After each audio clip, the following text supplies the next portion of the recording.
Welcome back to Saxy Rod Shop. Sorry for the delay and lack of videos here lately, but with Drew going to college and stuff like that, we just haven't had a whole lot of time to do any filming. So we got the engine back from the machine shop. We're going to get the Shaggin Wagon back in the shop here and get started putting it back together with all the new parts. A few little surprises coming up on that. And the goal is to get this thing done in the next, I think it's week and a half, 2 weeks that we've got to head up to McPherson, Kansas, to the McPherson College that's in McPherson, Kansas, to the big car show that the students put on there. So stay tuned and follow along. Thank you.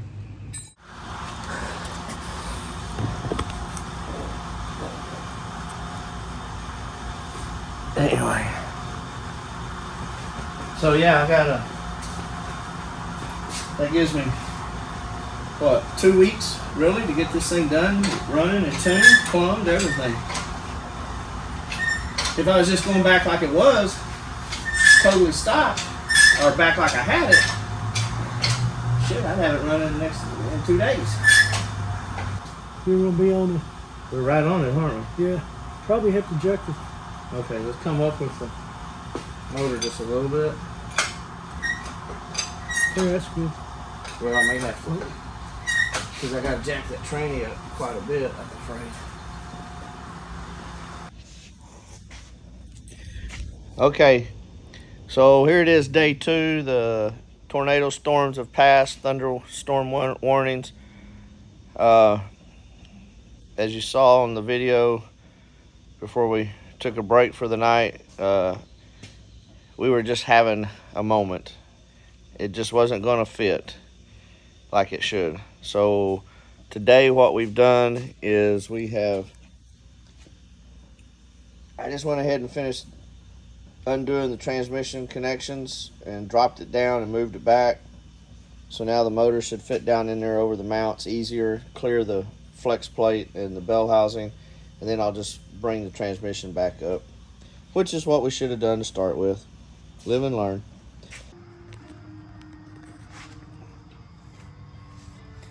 All right, here it is, Wednesday night. We got started tonight, what, about 6:30? And it's going on 9 o'clock. And our chaotic adventure tonight, last night when we left, we had the manifold sitting on the motor, pretty much bolted down, loosely, but bolted down, knowing that we may have to take it back off today to mess with the fuel rails. So tonight's adventure, we couldn't get the fuel rails to go down over and seat against the O-rings, to go over the O-rings. So first thing that we did, what we've been doing, is we had to machine, get this where you can see it here. We had to machine the O-ring surface of every one of these blanks down about 55 thousandths in diameter smaller to allow this O-ring to compress as it went in the cavity, the socket. And let's see, this now it goes in there.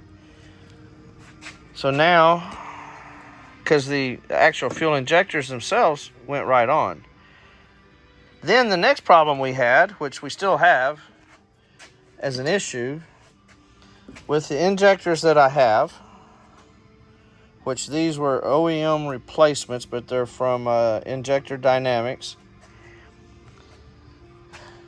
The clamps for the fuel rails, you get 2 different ones, a short one and a long one. Let me get over here. And a long one, where if it's bolted to the base, you can see the difference. A good inch, close to an inch in difference.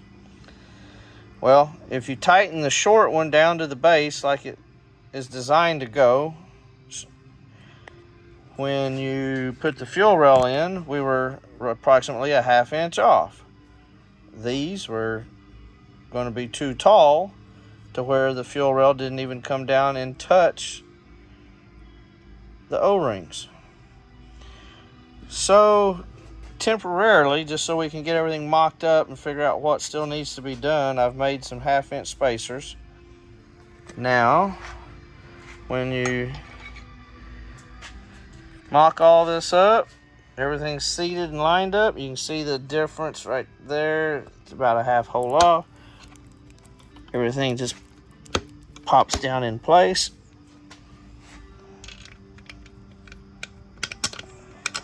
Bolts go right in. May have to shorten the spacers just a little, but everything goes right in. Little bit of play, but I think that's kind of normal. The O-rings are seated good. Once they're pressurized, that'll probably go away. If not, I'll have to adjust my spacers a little bit and maybe machine the tips of the blanks off. So that's kind of what we've been dealing with tonight. We are just now 9 o'clock at night getting the fuel rails on. So anyway, this is night 3 this week of controlled, well, tonight it was kind of uncontrolled chaos. So I'm going to bolt this back on the motor tonight and get it solid. Going to put the other spacers on the other side first, and then get it mounted back on and tightened down and solid, and put the intercooler back on it and go ahead and button it down solid, and see if I can find some bolts that will start and line up in this through this a little bit better. The ones that came in the kit, I think they were too short. They weren't trying to start very easy, and I didn't want to cross thread them. So anyway, this is kind of where we are tonight. We'll continue on.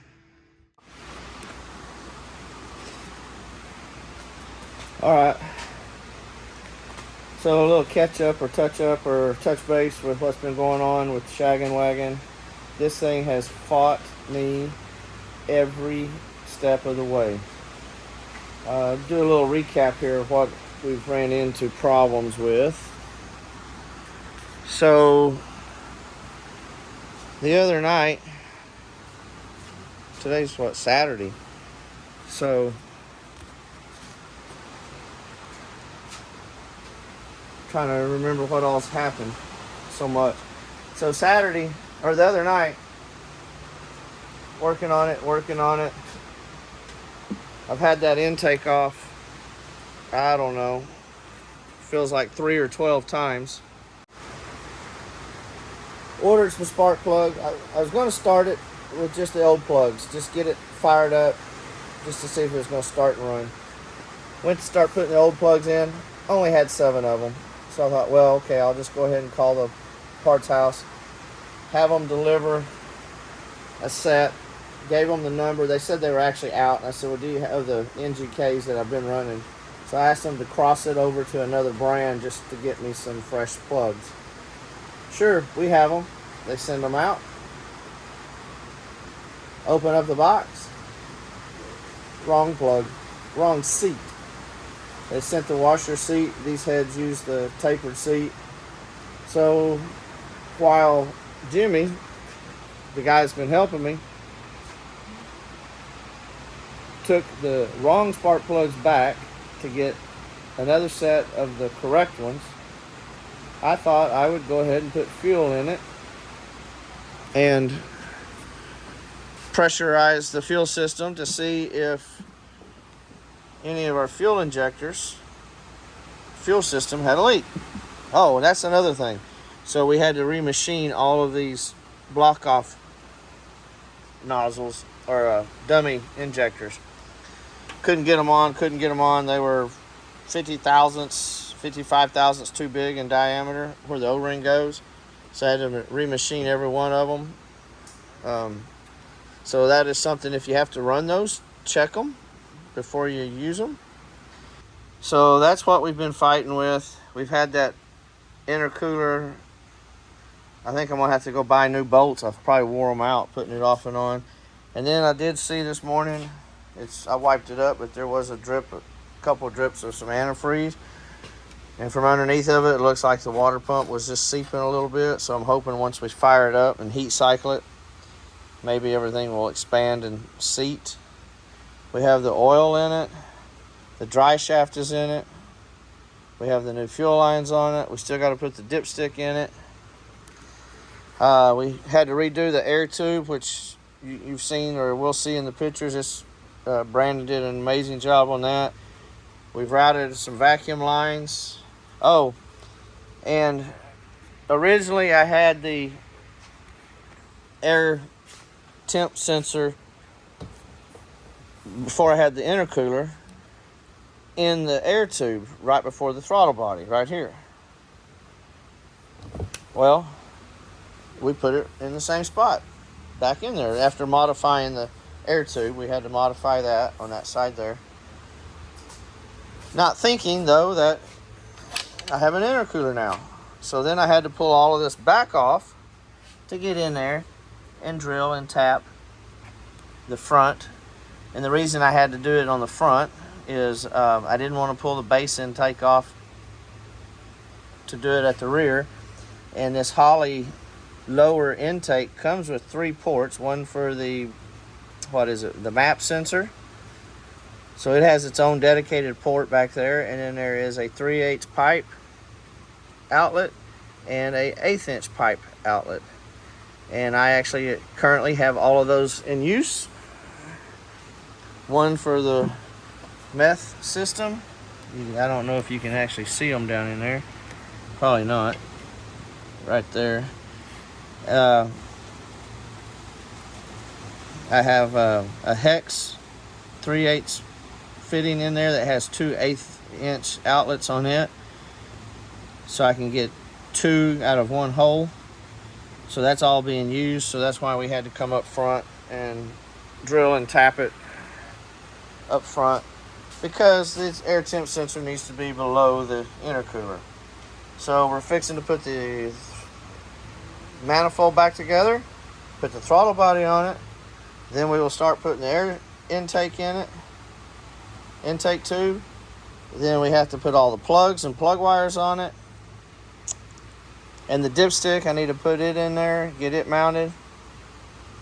Then we will pressure check it. Actually, we could probably pressure check it now, just in case we have a major issue.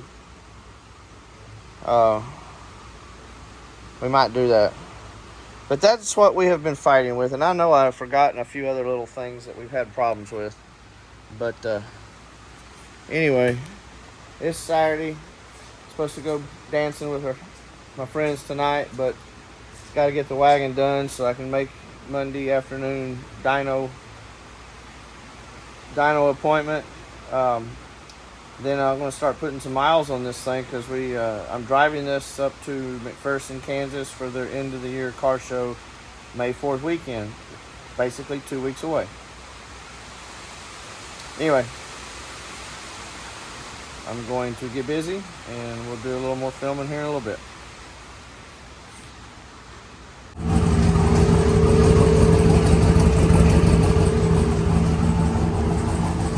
Well, it runs.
So we just got back from the chassis dyno getting the car tuned, and everything went well on it, but we had one little issue, nothing major. So the intercooler water was getting a little heat soaked with so many runs on the dyno. So we are going to end up having to put a heat exchanger on the car so that we can keep the water cool. But for just daily driving, we'll just keep the pump turned off.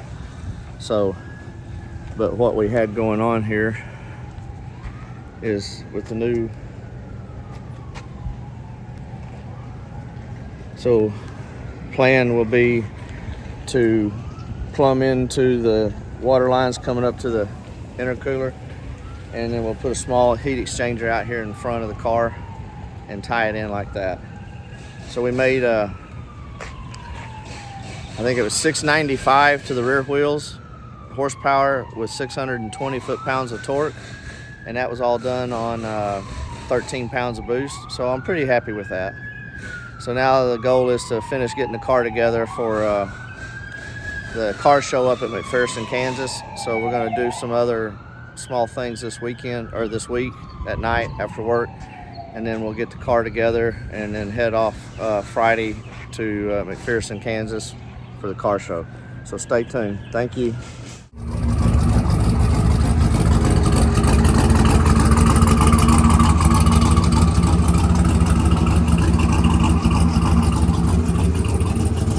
Kansas, here we come.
So this is the sheds. That's what they call it. It's kind of like shop space for all the students to work on their personal projects here at McPherson. We're gonna sneak in on Andrew, see if he's here.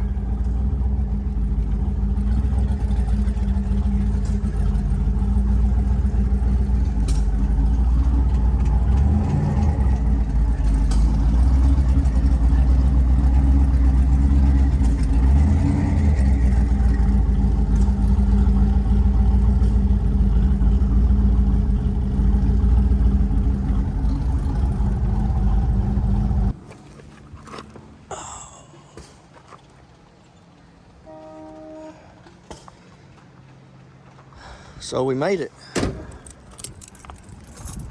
in one piece.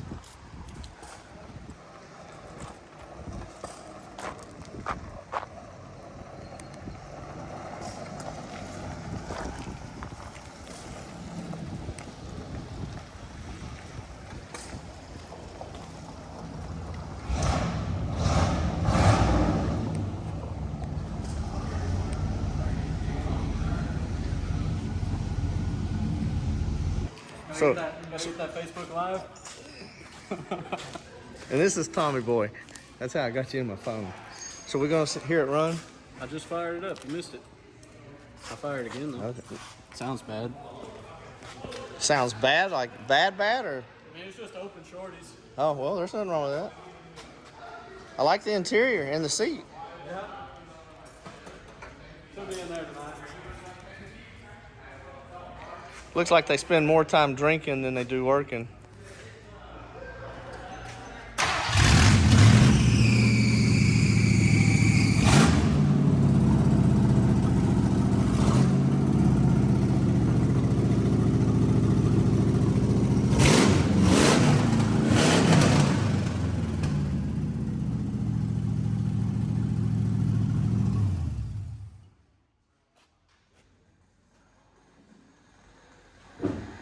wrong with that. That's a good feeling, isn't it? Oh, wow. Brakes work? Hopefully. Hopefully. All right, I'm going to walk through right quick. I'll be right back.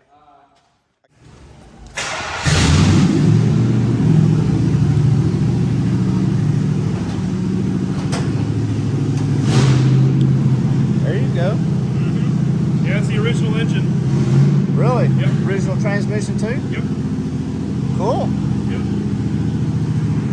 So has this been your project while you've been here? Or? Yeah, a little bit. It was my grandpa's car, and he gave it to me, so I've just been driving it and maintaining it over the last 4 Okay. years. And what's your name? I'm Carter. Carter, okay. Yeah, what grade are you in here? I'm a senior. You're a senior, okay, Yeah, so I'm you're getting ready to leave. you're getting ready to graduate with Drew and Yep. yeah, okay. Are you his dad? No, he works for us at the Hotrod shop. Oh, okay, yeah, he talks about you guys. Yeah. Okay. I just drove up this morning or today from Okay. Dallas in my Yeah. wagon. So I'm just gonna walk through right quick. Okay, for sure. Appreciate it. Of course. Nice looking car. Thank you.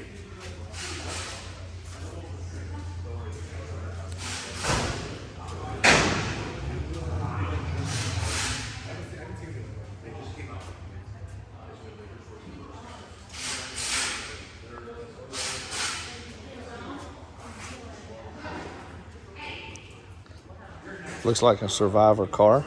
Original paint. Another 3-pedal car. And a fastback.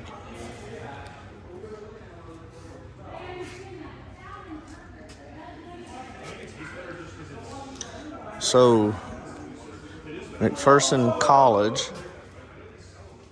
has probably the premier automotive restoration program in the United States.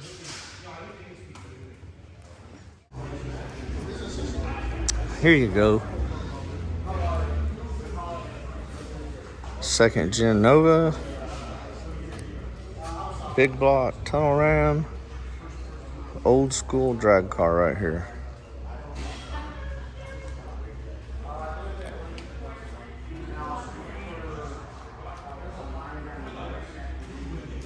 And it's a 3-pedal car.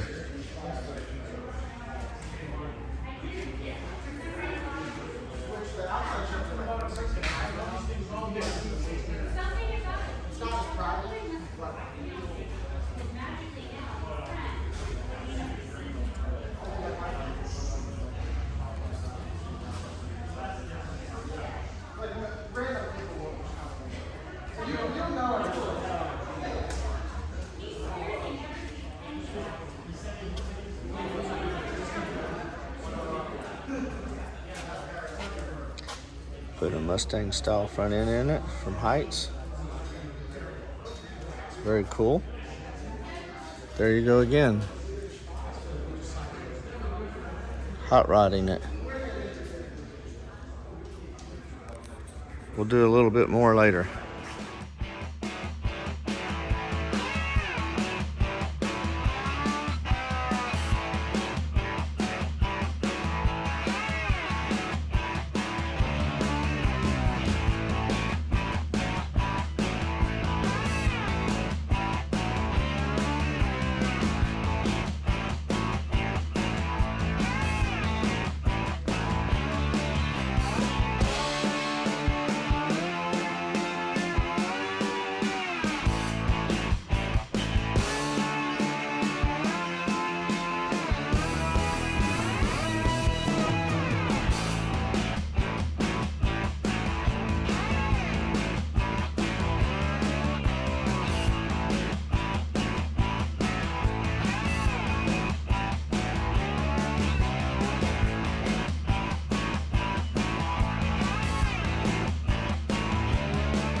modifieds and stuff like that.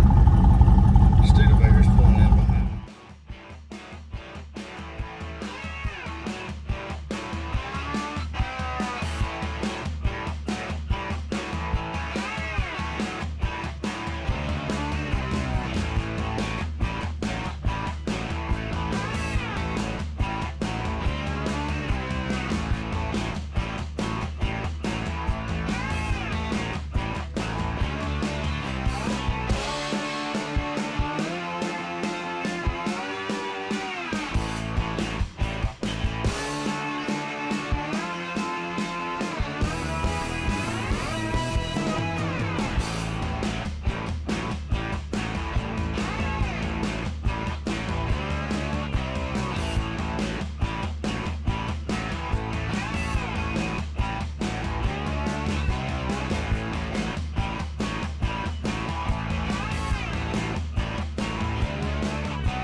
So we just got back from the trip to McPherson, Kansas in the Shaggin Wagon for the car show. Had a good time.